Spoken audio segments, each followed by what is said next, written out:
하나님 말씀은 우리 사도행전 6장 8절부터 15절까지 사도행전 6장 8절부터 15절까지 한 절씩 돌아가면서 교독하도록 하겠습니다. 제가 먼저 8절 읽겠습니다. 스데반이 은혜와 권능이 충만하여 큰 기사와 표적을 인정하여 유명한 자유인들 주 고레네일 알렉산드리아인 길리기아와 아시아에서 사람들의 회당에서 어떤 자들이 일어나 스데반과 더불어 논쟁할세.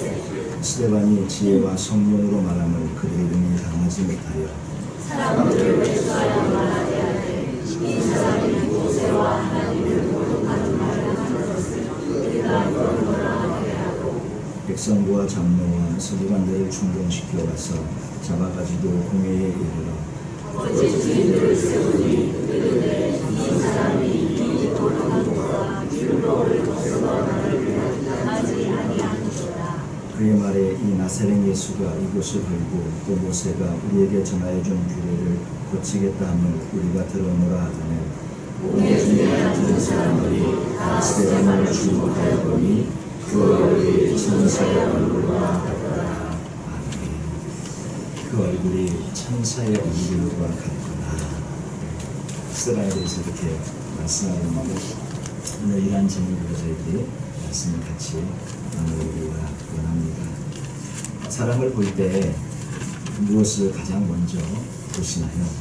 아마도 그런 분들이 다 똑같이 얼굴을 아마 제일 먼저 보실 것입니다. 뭐 요즘은 얼굴과 함께 뭐 피부도 보고 키도 보고 여러 가지 이렇게 보는 것들을 복합적으로 이렇게 보고 그러겠지만 대부분의 사람들은 여전히 얼굴을 제일 먼저 보게 되어집니다. 왜냐하면 그 얼굴을 바라보면 그 얼굴에서 뭐 인생의 열림도 느낄 수 있고 뭐 인생의 모든 것이 묻어나고 또 그 사람의 모든 것이 그 얼굴에서 묻어나기 때문에 얼굴을 저희들이 잘 보게 되고 살펴보게 되는 것 같습니다. 링컨이 유명한 말을 했죠. 링컨이 유명한 말을 했는데 나의 얼굴에 있는 그런 많은 굴곡은 나의 고난과 시련을 말해주는 것이고 내 얼굴에 나타난 그런 해학적인 요소들은 고난을 극복한 내 지혜의 결과이다. 이렇게 링컨이 말했습니다. 그리고 또 이런 말을 했죠. 사람이 40이 넘으면 자기 얼굴에 대해서 책임을 져야 한다. 링컨이 한 말입니다. 어느 글에 보니까 이제 그걸 이렇게 설명했더라고요. 40이 넘은 사람의 얼굴은 그 사람의 살아온 인생을 말해주고 40의 전에 그런 얼굴들은 자신의 얼굴을 만들어가는 그런 시기가 그리고 40 이후의 그런 얼굴의 모습은 그 사람의 삶과 성품의 결과로서 그런 얼굴이 주어졌다는 것. 그래서 행복한 마음이 행복한 얼굴을 만들고 또 온유한 마음이 온유한 얼굴을 만들어가는 줄 압니다. 40 이전의 얼굴에 대한 책임은 부모님에게 왜 이렇게 났냐고 제가 물어볼 수는 여쭤볼 수는 있을 것 같습니다. 그러나 40 이후의 얼굴에 대한 책임은 더 이상 부모님에게 이렇게 물어볼 수 있는 것이 아니라 우리 스스로가 그 얼굴에 대한 책임을 져야 하는 줄 압니다. 오늘 이 본문의 말씀의 마지막 부분의 이 제목이 천사의 얼굴과 같더라 이렇게 말씀하고 있는데 스데반의 얼굴이 정말 천사의 그런 얼굴이었습니다. 우리들의 얼굴은 어떤 얼굴입니까? 이런 글을 볼 때마다 저는 한편으로는 마음이 무겁습니다. 저희 얼굴도 천사의 얼굴처럼 이렇게 되어져 할 터인데 참 많이 노력은 합니다. 그런데 이런 말씀을 보면 마음이 그렇게 정말 되어주고 싶다. 그런 마음이 들어지고 그렇게 되어지는데 우리 옆에 있는 성도님들을 바라보실 때도 어떤 분들을 보면 정말 뒤 후광이 비치는 것 같은 그런 분이 계시고 그 모습만 바라봐도 위로가 되고 유관이 되는 그런 분들이 계세요. 그 인생의 모든 살아온 삶과 연륜이 그걸 말씀해주는 그런 귀한 분들이 계시는데 우리 모두도 다 그렇게 귀한 그런 모습을 또 가지고 나가는 우리 모두가 되시기를 바랍니다. 우리 옆 사람 한번 얼굴 바라보세요. 천사가 옆에 있으시죠? 네, 천사가 옆에 있으신지 압니다. 네, 천사가 옆에 있는 그런 귀한 모습. 네, 오늘 우리 김현수 원사님 지금 와 계시는데 사실은 지금 이미경 원사님 지금 병원에 입원해 계십니다. 어제 이렇게 이머전시로 들어가셨는데 지금 병원에 아직 ICU에 계시고 지금 이머전시 계시는데도 이렇게 와서 예배 이 자리를 또 이렇게 예배를 또 참여하시고 꽃꽂이도 그 이머전시에 계신 중에 다시 와가지고 한밤중에 와서 또 이렇게 꽃꽂이도 하시고 그 권사님의 모습을 오늘 예배에 가는데 바라보는데 얼마나 그 모습이 인자하고 따뜻하고 정말 권사님 모습을 보면 천사의 모습을 보는 거예요. 그런 모습. 또 우리 권사님 어머님 이미경 권사님이 얼마나 또 천사의 모습이셨습니까? 그런 귀한 그런 모습들을 저희가 볼 때 어떤 성도들이 보고 도전을 받고 은혜를 받는 것 같습니다. 이따 우리 권사님 메시지를 끝나고 같이 잠깐 기도해드리고 또 우리 시간 되시면 우리 권사님 병원에 저희들 가서 좀 이렇게 같이 기도해드리고 그랬으면 좋겠습니다. 이런 모습들이 정말 천사의 모습이고 이런 모습들이 정말 우리 같이 성도의 교제하며 나가는 그런 귀한 모습들인 줄 압니다. 오늘 이 천사의 얼굴을 같다고 하는 스데반의 이 모습을 보면서 저희가 간단히 한 3가지 정도 어떻게 하면 그런 천사의 얼굴이 언제 그런 천사의 얼굴이 되는가 살펴보기를 원하는데 스데반은 헬라파 유대인 헬라파 그리스도인입니다. 히브리파 그런 그리스도인이고 외부에서 살다가 들어가서 살게 예루살렘 들어가서 살게 되어진 헬라파 그런 유대인이고 이름은 면류관이라는 그런 뜻이에요. 스데반의 이름은. 그리고 7 집사님들 중에 이 7 집사님 안수 집사님 이상을 말하죠. 장로님과 안수 집사님들을 말합니다. 사도들을 목회자에 비유한다면 장로님과 안수 집사님들을 말하는데 그 중에 첫 번째로 나오는 이름이 스데반입니다. 그만큼 중요한 인물이고 초대교회 첫 번째로 순교하는 정말 하나님 앞에 귀하게 쓰임받는 그런 위대한 인물입니다. 그 보시면 7 집사님 중에 그렇게 사도행전 6장 5절에 보면 온 무리가 이 말을 기뻐하여 믿음과 성령이 충만한 사람 그러면서 처음 시작하는 인물이 누구냐? 7 그 안수 집사님 장로님 중에 첫 번째가 스데반이죠. 스데반이 나와요. 그리고 사도행전 6장 8절 오늘 제가 읽은 말씀 본문도 스데반이 이렇게 하면서 스데반에 대한 인물이 가장 먼저 나왔고 은혜와 권능이 충만하다고 설명을 하고 있습니다. 성령과 지혜가 충만하고 믿음과 성령이 충만하고 은혜와 권능이 충만한 사람. 집사 그 안수 집사님 그 장로님의 직분을 받기 이전에 이미 하나님에 의해서 이렇게 충만함으로 쓰임받던 사람이었어요. 이미 하나님의 사람이었던 사람. 직분 받고 더 열심히 남은 생애를 마지막 그 몇 날의 삶을 주 앞에 아름답게 위대하게 드린 그런 귀한 하나님의 사람이죠. 이 하나님의 사람이 언제 천사의 얼굴이 되는가? 그것은 그 주신 직분을 그 사명을 감당하다가 천사의 얼굴이 되어집니다. 그 사명 감당하다가 접대하고 구제하는 일, 또 복음 전파하는 일, 또 여러 가지 그런 섬기는 일을 감당하다가 그의 얼굴이 천사의 얼굴이 되어져. 공회 앞에 사로잡혀 가는데도 그 유업과 그 살기가 등등한 곳에서도 전혀 그의 마음이 또 정말로 힘들고 어렵고 주눅들지 아니하고 자기의 생명을 지금 헤아리고 하는 그런 사람들 앞에서 천사의 얼굴처럼 변화가는 그런 스데반의 모습. 어떨 때 사람이 가장 당당합니까? 자기 직분에 자기 사명에 최선을 다해서 하나님 앞에 서 있을 때 어떠한 위험의 순간에도 그냥 천사의 얼굴처럼 이렇게 그런 모습으로 되어질 줄 믿습니다. 그 사명 주시는 사명을 감당하다가 천사의 얼굴이 되어져. 우리도 주님이 주시는 사명들이 있습니다. 지난번에도 잠깐 말씀한 것처럼 우리 각자에게 주신 사명이 있어요. 우리 모두는 그 사명의 길을 걸어갑니다. 그것이 목회자의 길이건 그것이 선교사의 길이건 아니면 장로님의 길이건 안수집사의 길이건 그것이 우리 안에 주신 우리 성도님들 안에 주신 어떤 직분의 길이건 우리는 각자에게 주신 사명이 있습니다. 그 사명을 끝까지 붙잡고 나아가면 하나님 앞에 그 사명이 신실하게 설 때에 천사의 얼굴로 되어지는 게 믿습니다. 그러한 우리 모두가 되시기를 주님의 이름으로 축원드립니다. 두 번째는 큰 기사와 표적을 행하면서 은혜와 권능이 충만할 때 이렇게 천사의 얼굴이 되어졌다고 말하고 있어요. 거의 사도와 같은 능력으로 오히려 사도보다 더 뛰어난 능력을 스데반이 행한 것을 저희들이 알게 되어집니다. 참 많은 기사와 표적을 일간 행했다고 해요. 사도들 막 이상 넘어가는 그런 집사님이었습니다. 은혜와 권능이 충만해서 병 고치고 귀신 쫓아내고 기사와 표적이 정말로 많이 일어나는 그런 일들을 이 스데반 집사님이 했던 것이죠. 캠벤 몰간이라는 그런 목사님 그런 신학자는 그 은혜와 권능을 이렇게 표현을 했어요. 은혜, 다정함으로 표현을 했고요. 권능, 그걸 힘으로. 그래서 다정함과 힘이 한 인격 안에 통합되어진 그런 모습. 은혜와 권능이 함께 있기가 참 어렵거든요. 사실 은혜가 있으면 그냥 사람이 왜 그러잖아요. 부드러우면 부드럽든지 강하면 강하든지 이 두 가지가 조화를 이루기가 좀 어렵잖아요. 그런데 이 스테반 집사님은 은혜와 권능이 충만해서 다정함의 모습이 한없이 그 안에 그 눈빛만 봐도 막 다정함의 모습이 있고, 그러나 하나님의 사람으로서의 그런 힘과 능력이 그 안에 담겨 있었던 그런 하나로 융합되어진 그런 모습이죠. 링컨의 얼굴을 연구하는 사람들이 그의 얼굴을 이렇게 표현해서 제가 글을 읽어보니까 이런 글이 있더라고요. 링컨의 얼굴을 강철과 비단의 그런 조화된 얼굴이다. 링컨의 모습을 보면 그분이 대시에 가면 이렇게 딱 앉아있는 거 있지 않습니까?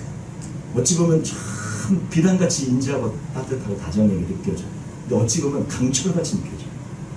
바로 그 모습, 은혜와 권능이 있는 모습.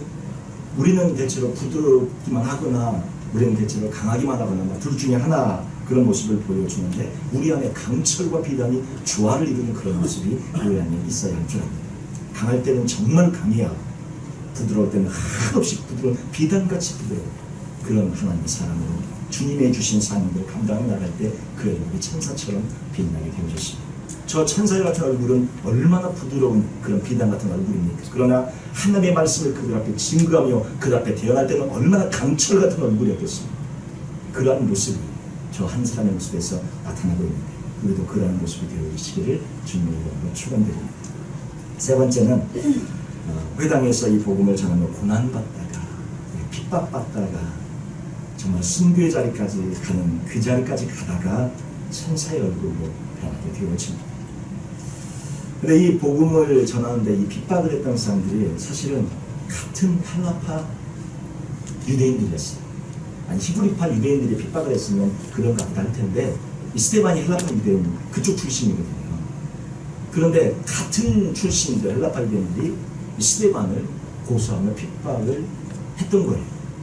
다른 바람은 모르겠는데 같은 바람은 거예요. 저희 보시면 사도행전 6장 9절 보시면 거기 보시면 이른바 자유민들, 즉 구레네인, 알렉산드리아, 여기 지금 다른 지명들이 막 나오잖아요. 이스라엘 안에 있는 지명들이 아니라 이게 헬라파 유대인들인 거예요. 그 다음에 길리기아는 유명한 사람이 거기서 나왔습니다. 길리기아 다소에서 사도 바울이 나와요. 여기는 스데반이 사도 바울과 연관이 되어져 지금 나오고 있다는 것을 설명해주고 있는 부분이에요. 스데반의 그 순교할 때 그 옷을 사울의 청년의 발 앞에 놨었잖아요. 사울이 지금 연관되어져 나오고 있습니다. 길리기아와 아시아에서 온 사람들, 헬라파 유대인들. 어떤 자들이 일어나 스데반과 더불어 논쟁하였어요. 근데 그들이 같은 헬라파 유대인 스데반과 논쟁이 벌어집니다. 스데반은 그 집사로서의 그 사명 그 자체를 넘어서서 어디까지 하나님 앞에 쓰임받냐면 복음을 전하며 수많은 영혼들을 예수님께로 인도하는 데까지 쓰임받는 참으로 귀한 하나님의 사람이었어요. 우리가 이제 교회에서 우리 직분을 받을 때 복음 전하는 건 목회자만 하거나 선교사님 하거나 그렇게 생각할 수 있지 않습니까? 그런데 여기 우리 스데반 집사님, 안수 집사님, 우리 장로님은 그런 영역을 넘어서서 하나님의 말씀을 큰 곳곳마다 전하고 간증하면서 수많은 그런 영혼들을 예수님께로 인도하는 데 쓰임받았던 것이죠. 전도하며 복음 증가하다가 논쟁에 부딪혔어요. 그냥 괜히 논쟁의 장소에 된 것이 아니라 복음을 전하다가 예수님을 전하다가 이렇게 논쟁이 되어지게 되어지고 고소를 받게 되어졌습니다. 그래서 우리 모든 성도들도 그렇게 주님 앞에 그런 사명을 감당하며 나가는 저희들이 되어지려고 하는데, 스데반이 설교한 것을 이제 뒤에 7장부터 쭉 나와 있는데요. 7장 우리 전체를 이제 다음에 좀 살펴보겠지만 얼마나 그가 성경에 해박한 정말로 깊은 지식을 갖고 있는지를 알 수 있습니다. 각 회당에 가서 스데반은 복음을 전했어요. 회당에서 어떤 자들이 일어나 스데반과 더불어 논쟁할 때 우리 9절 뒷부분에 그렇게 되어 있잖아요. 회당마다 가서 복음을 전했기 때문에, 예수님이 주고 메시아고 그리스도라고 가서 전했기 때문에 그 논쟁이 붙게 되어진 것입니다. 이 논쟁은 말씀드린 것처럼 헬라파 유대인으로부터 논쟁이 되어졌고 그들의 반대를 받게 되어졌습니다. 결국 이들이 말한 건 뭐냐? 모세가 전한 율법, 그리고 모세를 모독하고 하나님을 모독하고 율법을 모독하고 그렇게 되어졌다. 이들이 이제 그렇게 스데반을 고소를 해요. 자, 보시면 우리 11절에 보시면 사람들을 매수하여 말하게 하되 이 사람이 뭐라고 그럽니까? 모세와 하나님을 모독하는 말을 하는 것을 우리가 들었다. 모세와 나를 모독한다 이렇게 고소했죠. 또 13절 한번 보실까요? 13절 보시면 거짓 증인들을 세우니 이르되 이 사람이 이 거룩한 곳과 율법을 거슬러 말하기를 나지 아니하는구나. 고소한 또 제목이 뭐냐면 거룩한 곳, 바로 거룩한 곳은 예루살렘 성전, 예루살렘을 말하겠지. 예루살렘 성전을 그리고 율법을 거슬러 말하는 그런 사람이다. 이렇게 고소를 합니다. 그리고 또 14절 한번 보실까요? 14절 보시면 그의 말에 이 나사렛 예수가 이곳을 헐고 성전을 말하고 있죠. 이곳을 헐고 또 모세가 우리에게 전해준 규례를 고치겠다 함을 우리가 들었노라. 그래서 모세가 전해준 그 규례를 고치는 이상한 사람, 잘못된 사람, 율법을 허무는 사람, 성전을 허물고 막 세운다고 이렇게 얘기하는 그런 사람, 하나님을 모독하는 사람으로 지금 스데반을 고소하고 있어요. 근데 그의 얼굴이 천사같이 빛났다는 것이죠. 여러분, 모세 얼굴이 천사처럼 광채가 빛났던 적이 있습니다. 언제였습니까?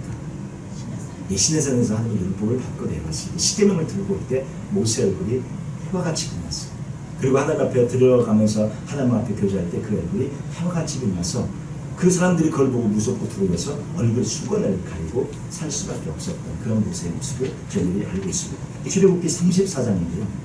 한번 찾아보실 분들은 찾아보시면 좋겠습니다. 출애굽기 34장 29절에 보시면, 출애굽기 34장 29절에 보시면 모세가 그 증거의 두 판을 모세 손에 들고 시내산에서 내려오니 그 산에서 내려올 때 모세는 자기가 여호와와 말하였으므로 말미암아 얼굴 피부에 광채가 나나 깨닫지 못하였다.